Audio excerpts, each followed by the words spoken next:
बिस्मिल्लाहिर्रहमानिर्रहीम।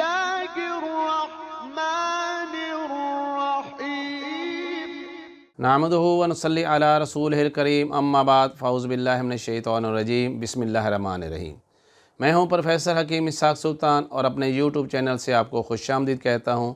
दोस्तों, आज हम बात करेंगे डेंगू फ़ीवर के बारे में। पाकिस्तान के अंदर ये बीमारी चंद सालों से जुलाई से लेकर अक्टूबर और नवंबर में बहुत ज़्यादा शिद्दत इख्तियार कर जाती है और एक वबा की शक्ल में ये फैलती है।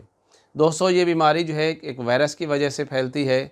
और इसे आप ब्रेक बोन डिजीज़ भी कहते हैं और इसे आर्बो डिजीज़ भी कहते हैं। दोस्तों, इसलिए ब्रेक बोन डिजीज़ इसलिए कहते हैं क्योंकि इससे इंसान की हड्डियों में इस शिद्दत से दर्द होता है कि ऐसा लगता है कि जैसे ये हड्डियाँ टूट ही जाएंगी। दोस्तों, इसका इंक्यूबेशन पीरियड जो होता है वो 7 दिन से लेकर 10 दिन तक होता है। इंक्यूबेशन पीरियड से मेरी मुराद ये होती है कि जिस वक्त डेंगू मच्छर जो है, जिसे हम एडीस मॉस्किटो कहते हैं, जिस वक्त ये जो है एक तंदुरुस्त इंसान को काटता है तो उसके अंदर ये डेंगू फीवर के जो सिम्टम्स आने होते हैं वो जिस रोज़ ये मच्छर काटे और जिस रोज़ ये सिम्टम जो अलामात ज़ाहिर होती हैं, इसे इंक्यूबेशन पीरियड कहते हैं और आम तौर पर ये 7 दिन से लेके 10 दिन तक होता है। दोस्तों, इसको आमतौर पर हम 2 फेजेज़ में तकसीम करते हैं। एक हम कहते हैं माइल्ड फेज़ और दूसरे को कहते हैं हम क्रिटिकल फेज़। माइल्ड फेज़ को आप फेब्राइल फेज़ भी कह सकते हैं और इसको इनिशियल फेज़ भी कह सकते हैं। तो फेब्राइल फेज़ में ये है कि इसकी जो अलामात होती हैं, यानी वो फेज़ जिसमें मरीज़ को बुखार चढ़ना शुरू हो जाता है और इसमें बुखार बहुत ज़्यादा शिद्दत का होता है। ये बुखार 104 से 105 फ़ारेनहीट तक भी चला जाता है। इसमें मरीज़ के सर के अंदर शदीद दर्द होती है, उसकी हड्डियों में दर्द होती है, उसके टांगों में दर्द होती है, पसलियों में दर्द होती है, कमर में शदीद दर्द होती है और सबसे बढ़कर यह है उसकी आँख के पीछे जो है वो दर्द होती है, जिसे हम पैरा ऑर्बिटल पेन कहते हैं।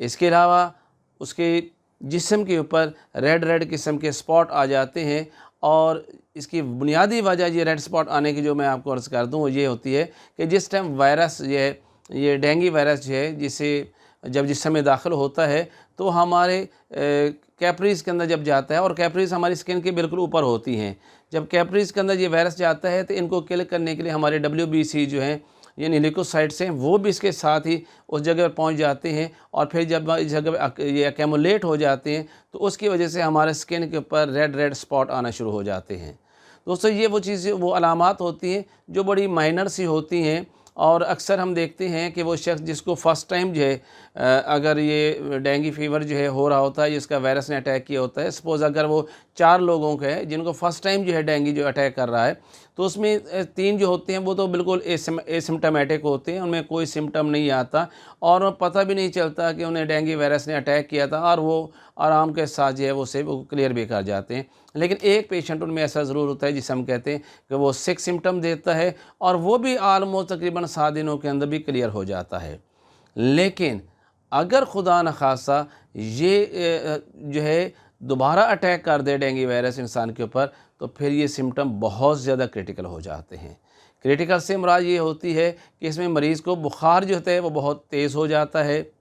आमतौर पर हम ये देखते हैं कि बुखार जो है वो 2 दिन हुआ, बहुत तेज़ हुआ, उसके बाद बुखार ख़त्म हो गया और मरीज़ ये समझता है कि नहीं अब उसका डेंगू वायरस जो है वो बिल्कुल क्लियर हो गया। लेकिन हकीकत में वो डेंगू फीवर क्लियर नहीं होता, बल्कि ये 2 दिन ठहर के फिर तेज़ होते हैं और इसके सिम्टम बड़े शदीद होना शुरू हो जाते हैं।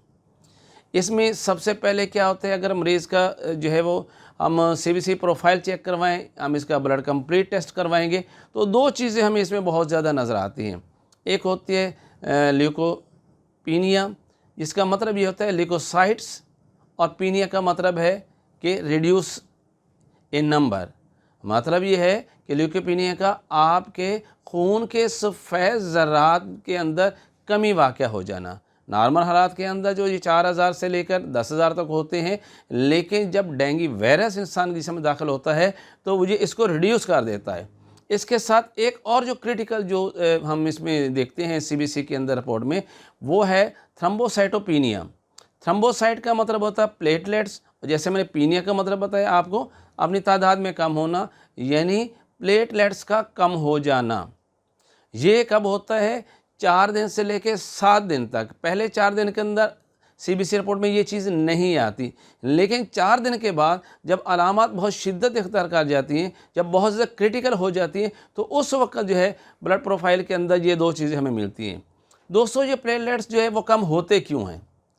उसकी वजह ये है कि ये डेंगू वायरस जो है वो हमारे बोन मैरो यानी रेड बोन मैरो के जो अंदर हमारा स्ट्रोमल सेल्स हैं उनके ऊपर अटैक कर देता है। ये स्ट्रोमल सेल्स बुनियादी तौर पे वो सेल्स होती हैं जिन्होंने RBCs, WBCs और प्लेटलेट्स के अंदर आगे कन्वर्ट होना होता है। अब चूँकि स्ट्रोमल सेल्स बर्बाद हो रहे होते हैं, तबाह हो जाते हैं, इसलिए प्लेटलेट्स भी सबसे ज़्यादा इसी के अंदर कम होते हैं, क्योंकि इस फीवर का सबसे ज़्यादा नुकसान जो होता है वो प्लेटलेट्स की कमी की वजह से होता है। सेकंड क्या होता है कि ये डेंगू वायरस जो हमारे खून की नालियों के अंदर एंटी प्लेटलेट्स एंटीबॉडीज़ बना देता है। ये एंटीबॉडीज़ जो है हमारे खून के अंदर मौजूद प्लेटलेट्स हैं उनको तबाह करना शुरू कर देते हैं, और इस तरीके से हमारे खून के अंदर प्लेटलेट्स की तादाद इंतहाई कम हो जाती है। नॉर्मल हालात के अंदर तो 1.5 लाख से 4 लाख तक इनकी तादाद होती है पर DL, लेकिन जिस वक्त ये डेंगू वायरस अटैक करता है और शिद्दत से अटैक करता है तो ये प्लेटलेट्स से इनकी तादाद कम होते हुए 20,000 या समटाइम उससे भी कम हो जाती है। जब 20,000 से ये कम होती है तो ये लाइफ थ्रेटनिंग अलामत करती है, यानी इसका अगर प्रॉपर इलाज ना किया जाए तो प्लेटलेट्स इतने कम हो जाते हैं कि फिर इंसान के नाक से खून बहना शुरू हो जाता है, उसके पेट में शदीद दर्द होना शुरू हो जाता है, उसकी पोटी के अंदर जो है वो ब्लड आना शुरू हो जाता है, और उसके चेहरे के ऊपर जो है ख़ास तौर पर बहुत ज़्यादा उसका रेड चेहरा हो जाता है, जिससे हम कहते हैं कि फेशियल अर्थ जो है उसमें रेड स्पॉट आने शुरू हो गए हैं। दोस्तों, ये इतनी ख़तरनाक अलामत होती हैं कि जिस वक्त जो है जिस्म से बहुत ज़्यादा मिक़दार में जब खून बह जाता है तो फिर खून के अंदर जब क्या होता है कि प्रोटीन की डेफिशिएंसी हो जाती है। जब प्रोटीन लेवल खून में कम होता है तो फिर हमारे फेफड़ों के अंदर ये पानी जो है वो एक्यूमुलेट होना शुरू हो जाता है। इसी तरह हमारे पेट के अंदर पानी इकट्ठा होना शुरू हो जाता है। दोस्तों, इस प्रोटीन की डेफिशिएंसी की वजह से इंसान के अंदर क़ुव्वत बिल्कुल कम हो जाती है, हत्ता कि उसके गुर्दे जो वो भी मुतासर होना शुरू हो जाते हैं। ये वायरस अगर इंसान के जिगर पे अटैक कर देता है तो फिर उसमें जरकान पैदा करता है, हेपेटाइटिस पैदा कर देता है। अगर यही वायरस जो उसके गुर्दों के ऊपर असर करता है तो उसमें नेफ्राइटिस पैदा कर देते हैं, जिन्हें वर्मिकुलिया पैदा कर देते हैं। और अगर यही वायरस जो इंसान के दिल के ऊपर जो है अगर वो अटैक करता है तो पेरिकार्डाइटिस पैदा करता है, यानी दिल के उज़लात जो है उनके अंदर सोजिश पैदा करना शुरू कर देता है। दोस्तों, ये इंतहाई ख़तरनाक अलामात होती हैं, और अगर इनका बर वक्त इलाज ना किया जाए, क्योंकि इसका इलाज जब भी होगा वो इमरजेंसी में जाके होगा, घर पे इसका इलाज पॉसिबल नहीं है, क्योंकि इंसान के पास इतना टाइम ही नहीं होता कि घर के अंदर वो इसका इलाज कर सके। क्योंकि इसका जब मरीज़ के शुरू के अंदर जब उसको पखाने के साथ खून बह रहा होता है, उसको नाक से खून बह रहा होता है, उसे खून की उल्टी आ रही होती है, तो खून के अंदर फ्लूइड जो है वो उसकी तादाद कम हो जाती है। जैसे फ्लूइड की मिकदार कम होती है तो उस वक्त जिसने क्या करना है, अपने आप को मेंटेन करने के लिए डायसिस्टोलिक ब्लड प्रेशर उसको बढ़ाना शुरू कर देता है। जब हम BP चेक करते हैं तो इस मरीज़ का डायसिस्टोलिक प्रेशर जब वो ब्लड प्रेशर बहुत बड़ा होता है, साथ इसके खून के अंदर जैसे प्लाज्मा कम हुआ तो उस वक्त RBCs कंसनट्रेट हो जाते हैं, और RBCs की मिकदार HB जो है ये हीमोग्लोबिन की मिकदार वो बड़ी होती है।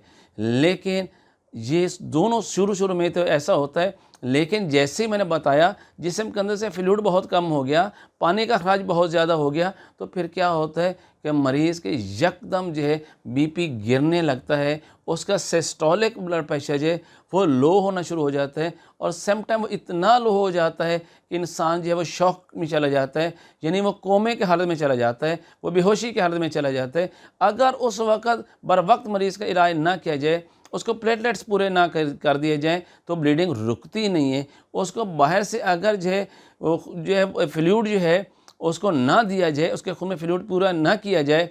जैसे IV के ज़रिए ना किया जाए, तो मरीज़ का ब्लड प्रेशर कम नहीं होता, और ये अलामत जो होते हैं मरीज़ के लिए इंतहाई जो है लाइफ थ्रेटनिंग होती है, यानी मरीज़ को जान जाने का ख़तरा भी होता है। इसलिए लाजमी तौर पर जब आपको ये सारे वीडियो बनाने का मकसद भी है आपको ये बताना कि डेंगू वायरस के जो है इनिशियल जो है सिम्टम्स क्या होते हैं और उसके क्रिटिकल सिम्टम्स क्या होते हैं, यानी उसके माइल्ड सिम्टम्स क्या होते हैं और उसके क्रिटिकल सिम्टम्स क्या होते हैं, आपको इनके बारे में पहचान ज़रूर होनी चाहिए ताकि बर वक्त इसका इलाज किया करवाया जा सके और बर वक्त मरीज़ की जान को बचाया जा सके। हाँ, अलबत्ता मैं ये कहूँ कि जब इस डेंगू वायरस के 4 मुख्तलिफ़ अक़साम होती हैं। अगर एक वायरस जो अटैक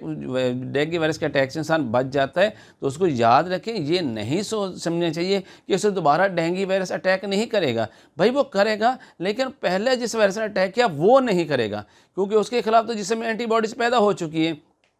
इसके जो बाकी 3 अक़साम हैं उनमें से कोई भी उसके ऊपर अटैक कर देगा, और जब वायरस दोबारा अटैक करता है किसी शख्स के ऊपर तो वो शुरू से ही उसके क्रिटिकल जो है सिम्टम्स पैदा करना शुरू कर देता है। मतलब ये है कि उसके नाक से ब्लीडिंग आना शुरू हो सकती है, उसका बीपी गिरना शुरू हो सकता है, उसके पोटी से खून आना शुरू हो सकता है, उसके फेशियल अर्थ जो है वो उसमें रेड स्पॉट्स आने शुरू, उसके ऐसे लगता है कि जैसे खून उसके बह जाएगा, हत्ता उसकी आँख जो है उसके अंदर खुदा न खासा ब्लीडिंग होना शुरू हो सकती है, उसके पेट में शदीद दर्द होना शुरू हो सकता है, और मरीज़ को बहुत ज़्यादा किसी भी सिर्फ चंद घंटों के अंदर मरीज़ जो है खुदा न खासा उसकी मौत भी वाक़या हो सकती है। तो इसलिए जिसको भी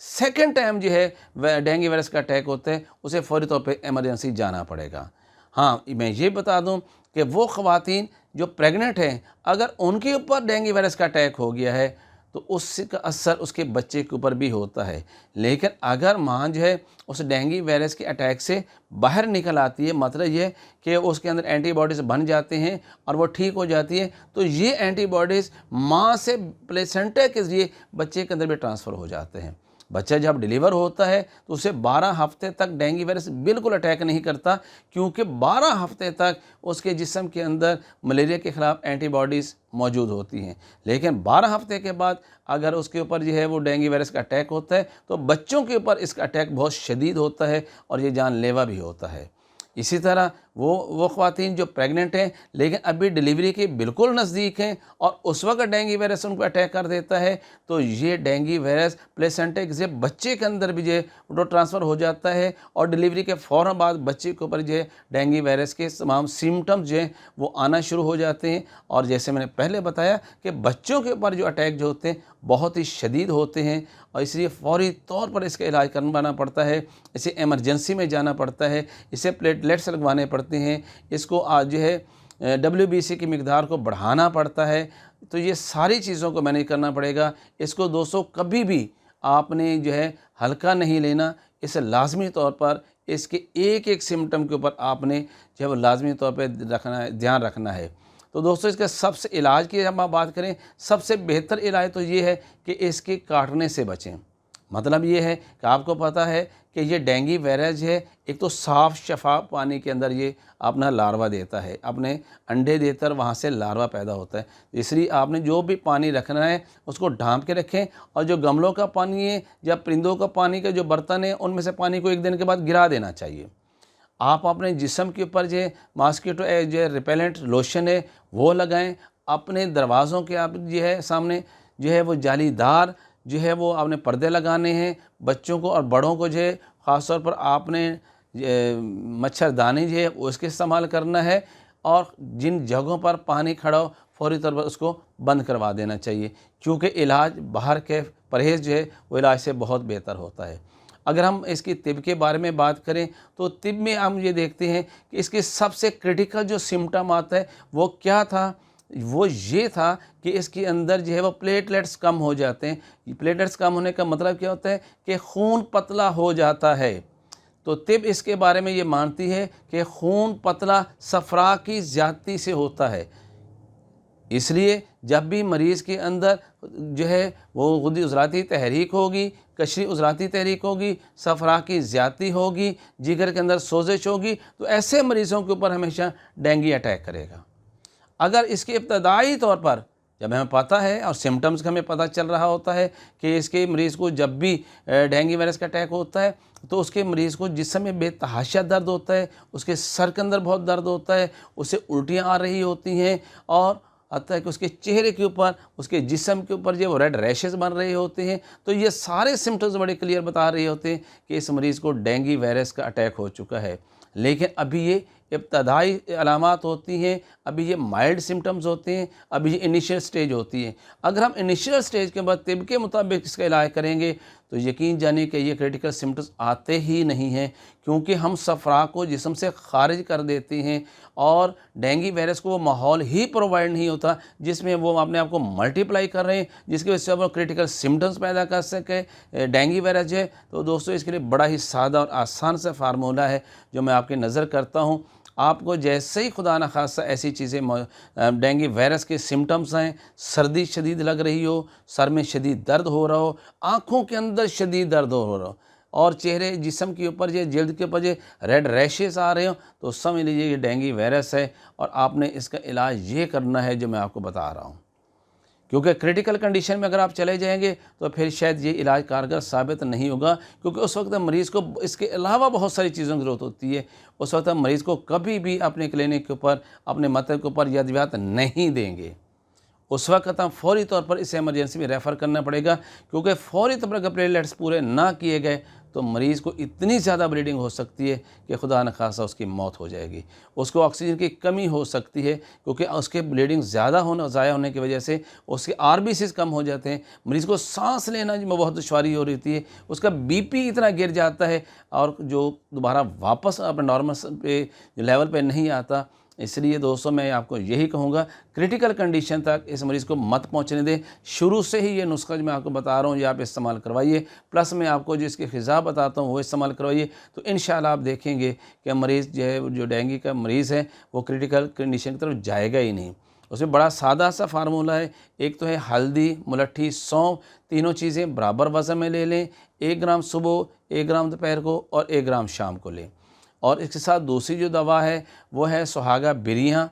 मुलट्ठी और रहमत खताई। ये तीनों चीज़ें भी बराबर वज़न में ले लीजिएगा और सुबह दोपहर शाम जो है ये भी 1-1 ग्राम जो है ये देनी। यानी दोनों अद्वियात मिला के अगर बड़ी उम्र के लोग हैं तो 2-2 ग्राम सुबह दोपहर शाम दें, और अगर जो है वो छोटी उम्र के बच्चे जैसे हैं उनको उसके मुताबिक 2 रत्ती से 3 रत्ती तक दिन में 3 से 4 दफ़ा दे सकते हैं। चूँकि आप देखते हैं कि इस मरीज़ के अंदर बहुत ज़्यादा ये फ्लूइड की कमी हो जाती है, इसके अंदर पानी की बहुत ज़्यादा कमी हो जाती है। तो ऐसे मरीज़ को अगर तो शुगर पेशेंट नहीं है तो शरबत बजूरी का इस्तेमाल बहुत ज़्यादा करवाइए, और अगर वह शुगर पेशेंट है तो आप अर्ग बजूरी का इस्तेमाल ज़्यादा कराइए और ज़्यादा मकदार में पानी देना है, क्योंकि ऐसे मरीज़ों के अंदर बहुत ज़्यादा डिहाइड्रेशंस हो जाती हैं। खुदा न खासा क्रिटिकल कंडीशन पैदा होने शुरू हो जाए, जैसे मैंने पहले था उसमें उल्टी आना शुरू हो जाती हैं। उन उल्टियों के ज़रिए मरीज़ के अंदर बहुत ज़्यादा पानी की कमी हो जाती है। ऐसे मरीज़ों को बाज़ का पेचेस की शिकायत हो जाती है, इसलिए भी जिस्म के अंदर पानी की कमी हो जाती है। इसलिए लाजमी तौर पर इलाज के साथ साथ